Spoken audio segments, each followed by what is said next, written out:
It usually is not a book that I kind of gravitate towards and want to read. It can be a heavy read. There is some mental health and trauma that happens in it. Here's the thing, I couldn't stop. I wanted to know what was going to happen next. I wanted to know if it's going to have a happy ending, because that's what I'm reading it for, the happily ever after. The book is called Before You by Marni Mann. The reason why I really resonated with this book, it felt so real. The adults felt like they were mature. They were conscious, self-aware adults that have been doing their inner work. They're receiving mental health services. They are so self-aware to know that, hey, right now I'm not in a good position to be in a relationship, or hey, I can only help you at this portion of time in this regard. And I love that. How often are we reading books where the characters are so self-aware that they take a step back just enough that they can get help? Here is the mini summary of this book. This book starts off with our main adults kind of onboarding their flight right off the bat, like really attracted to each other. They have this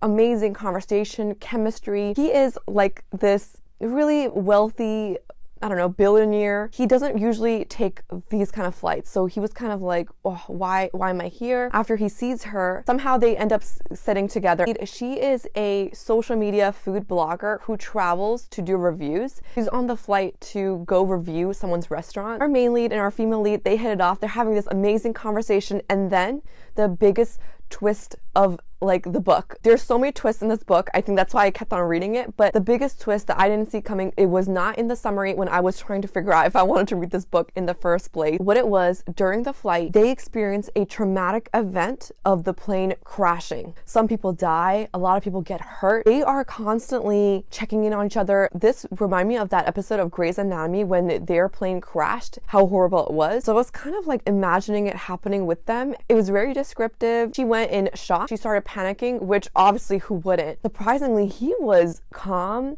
He lifted her up. He kept her distracted. If I remember correctly, he even saved her. There were things in her body because this plane is crashing. There are particles flying. After this traumatic event, she is unable to fly. She is so traumatized that she can't continue her job anymore. I like the fact that when he saw her next, I think it was they were trying to get her to come to this like plane crash survivor event or something, and he was there. He did show up for that. That's when he took a step back and was like, wow, she really needs some mental health services. She really needs to get help done.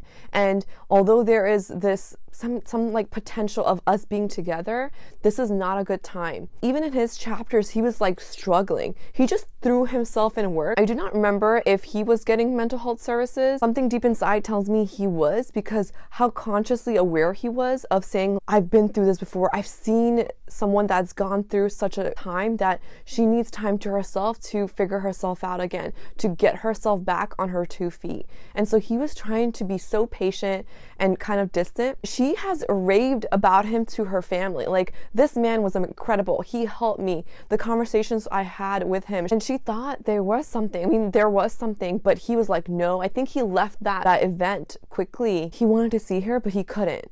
He couldn't lead her on even more. Eventually what happens is he befriends her, where he brings her to his favorite restaurant. He's like, hey, check out this meal. What do you think about it? Makes it kind of like normal for her, because she wasn't going out at all. I think she had contracts which she had to fulfill, but she couldn't because she was in the state of mind which was horrible. A lot of these jobs, she has to travel. She has to take an airplane, and she couldn't do that at this point in time. This book reminded me of, isn't this what life is? A lot of unexpected things happen to us, hopefully on a much smaller scale, and we have to adapt, adjust, move on, and just keep pushing forward. Yes, this is a romance novel, but it's not your average romance novel. It is deep, heavy, and a beautiful romance. There is a happy ending to this book. I listened to the audio version of this book. It has both male and female readers, which makes the book so much more, such a more of an enjoyable experience.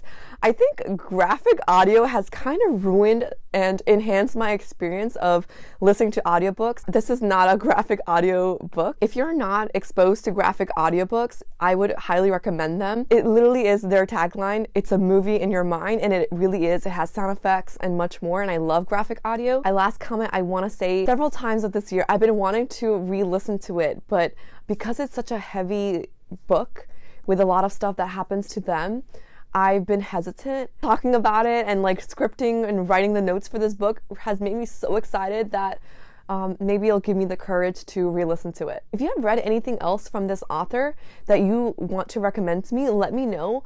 I've been hesitant because of the reviews are kind of mixed, but if you recommend me anything else from this author that is good, let me know in the comment box down below. I forgot to mention the books have some adult content in it. If you enjoyed this video, please do hit the like button, and if you want more content like this, subscribe down below, and until next time.